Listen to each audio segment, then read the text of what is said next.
Salut, c'est Jessica de Yoga pour la fibromyalgie et aujourd'hui dans la vidéo, je voulais vous donner quelques trucs au niveau de l'insomnie.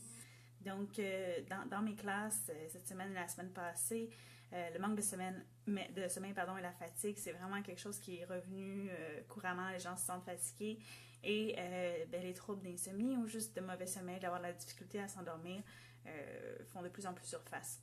Donc, j'avais envie de vous donner des trucs. Donc, j'ai longtemps, moi, souffert d'insomnie de par la fibromyalgie et à mes pires moments, je dormais 10 heures par semaine en total. Donc, vraiment très, très peu de sommeil. Et on dirait, moins on dort, plus c'est difficile de s'endormir parce que les symptômes de la fibromyalgie vont être exacerbés. Donc, on sent encore plus qu'on a mal. Plus on a mal, moins on est capable de s'endormir et moins on s'endort, plus on a mal, ce qui fait un cercle vicieux. Donc, il y a plusieurs petites choses qui m'ont aidé, moi, à être capable de m'endormir puis de graduellement augmenter ma qualité de sommeil. Donc, le premier truc, c'est de vraiment bouger.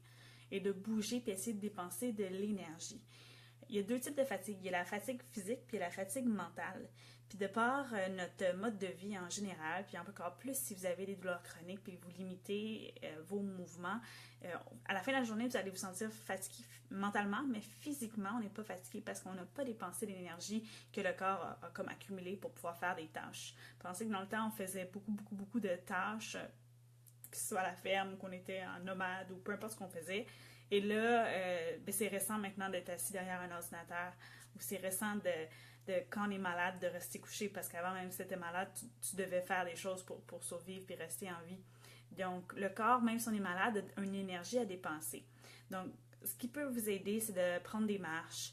Ou si vous n'êtes pas capable de marcher, ça peut juste être assis sur votre chaise puis de faire quelques mouvements de bras. Donc, essayez vraiment de faire élever le rythme cardiaque, de bouger vos bras, de bouger vos jambes, de sentir que vos muscles ont travaillé. Et ça va aider à s'endormir le soir. Si vous, quand vous vous couchez le soir, vous sentez que vous avez comme de l'énergie puis une anxiété qui vient d'avoir dépensé d'énergie dans la journée, préférablement le plus tôt possible, va faire une différence.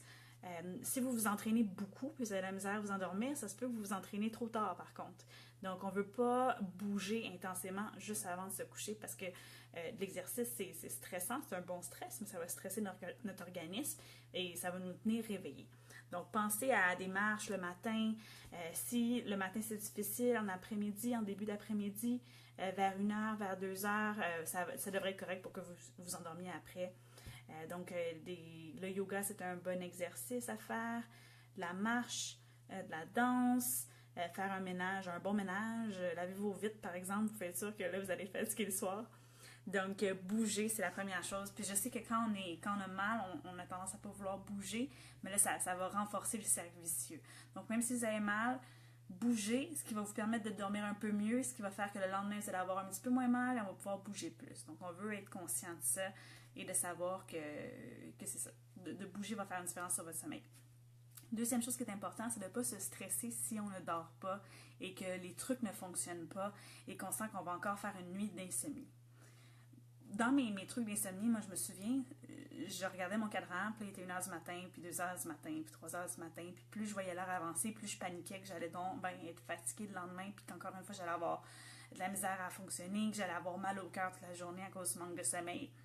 Et c'est souvent quand vers 4 heures, j'étais comme bon, je m'endormirai pas, puis je vais pas filer bien le lendemain, c'est là que je m'endormais. Donc plus on se stresse de ne pas dormir, plus moins on va être capable de dormir en fait. Donc un bon truc, il y a des gens qui disent de ne pas regarder l'heure, mais moi des fois de regarder l'heure, ça me rassurait. C'est plus d'aborder la situation que vous avez déjà passé des nuits blanches, puis même si c'était pas agréable le lendemain, vous avez survécu, vous avez quand même été capable de fonctionner et de poursuivre, de rester en vie. Donc si vous voyez que vos trucs ne fonctionnent pas et que vous n'allez pas vous endormir, d'aborder la situation en disant, dans l'optique que je ne dorme pas de la nuit, je sais que je vais quand même être capable de survivre à ma journée le lendemain. De dédramatiser, de se donner le choix ou l'option d'être fatigué le lendemain. Souvent, ça va enlever un stress qui n'est pas nécessaire, ça va vous aider à vous endormir. Donc, de ne pas se dire, c'est ça, de ne pas paniquer, d'accepter que, coudonc, on sera fatigué le lendemain, même si on s'est couché tôt. Souvent, ça va faire une grosse différence. Troisième truc, c'est de revenir au corps. Donc, souvent, une des raisons pour lesquelles les gens ne vont pas s'endormir, c'est que, on dit tout le temps, les pensées tournent trop. Donc, on est toujours en train de penser à ce qui va se passer le lendemain, ou on va avoir pour une raison ou une autre, il y a des souvenirs anxiogènes qui nous reviennent en tête, puis on se dit, ben, pourquoi je pense à ça ce soir? J'essaie de dormir, puis il y a une pensée qui revient. Et ça, dans le fond, c'est difficile à contrôler, de se dire arrête de penser, arrête de penser.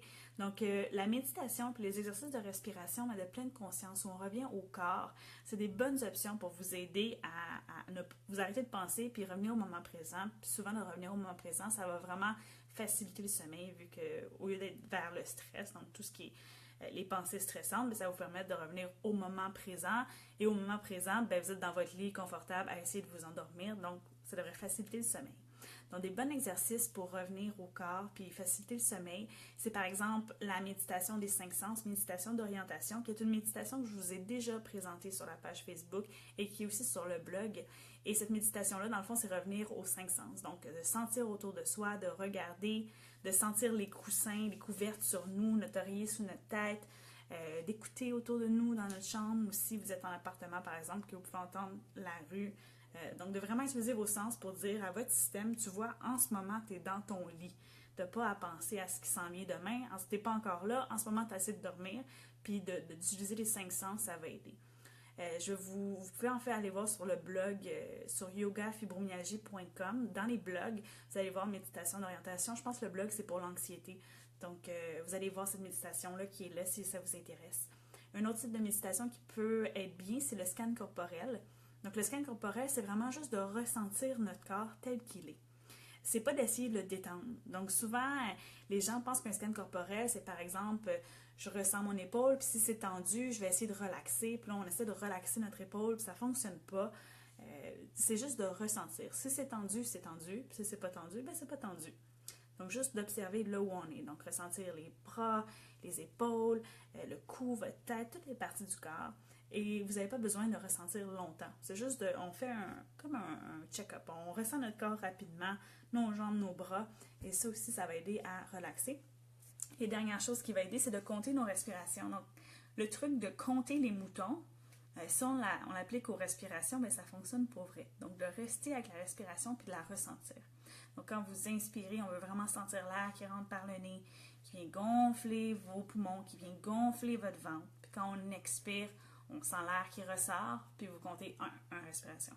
Puis ensuite, quand vous inspirez, on ressent. Quand on expire, on ressent. Et ensuite, on compte 2. Et ainsi de suite. Et vous continuez de compter. Vous pouvez faire 2 types. Vous pouvez juste essayer de vous rendre le plus loin possible à compter, puis en restant vraiment concentré sur votre respiration. Ou vous pouvez faire l'exercice, c'est un peu un jeu, de dire à chaque fois que vous vous surprenez à penser à vos pensées. Donc, si vous faites l'exercice de la respiration, par exemple, et que vous avez beaucoup de la misère à arrêter de planifier votre journée du lendemain, disons que vous êtes du genre à tout le temps penser à ce qui s'en vient le lendemain puis ça vous stresse, vous pouvez faire le jeu qu'à chaque fois que vous êtes en train de penser à ce qui s'en vient le lendemain, vous repartez à 1. Puis on essaie de voir jusqu'à où on peut se rendre sans penser au lendemain ou au présent ou au passé, pardon. Donc, de vraiment rester concentré sur la respiration. C'est le genre de truc que, vu que c'est comme un petit jeu, ça va intéresser votre esprit à rester sur la respiration. Et comme on reste sur la respiration au moment présent, ça va vous aider à vous endormir. Donc, d'aller vraiment plus vers la relaxation, ce qui va faciliter le sommeil par la suite. Donc, c'était mes 3 petits trucs. Donc, je vous les répète vite. Bouger, super important. Il y a plein de degrés de bougeage qu'on peut faire, d'activité. Donc, trouver quelque chose qui vous permet de dépenser de l'énergie selon votre niveau. Et ensuite, de ne pas se stresser. Donc, de vraiment accepter, au pire, je vais être fatiguée. Et finalement, d'amener votre attention, votre esprit sur votre corps. Donc, vraiment, il y a plein d'autres types de méditation. Donc, si vous en connaissez que je n'ai pas nommé, j'en ai juste nommé 3 en fait qu'il y en a vraiment beaucoup. Si vous en connaissez qui vous permettent de revenir dans le moment présent, ça va fonctionner. Évitez les méditations. Des fois, les méditations, on va penser à des gens autour de nous pour leur envoyer de la bienveillance ou des choses. C'est des bonnes méditations à faire, mais ça ne nous ramène pas dans le moment présent. Ça nous projette, ça nous fait penser à des gens qui peuvent... Puis de penser à ces gens-là, bien, ça peut nous déclencher l'hamster de penser puis de se mettre à tourner dans notre tête. Donc, allez-y vraiment pour des méditations qui sont dans le moment présent, des méditations d'observation du corps ou d'observation de l'environnement. Ça va vraiment faire une différence pour votre sommeil.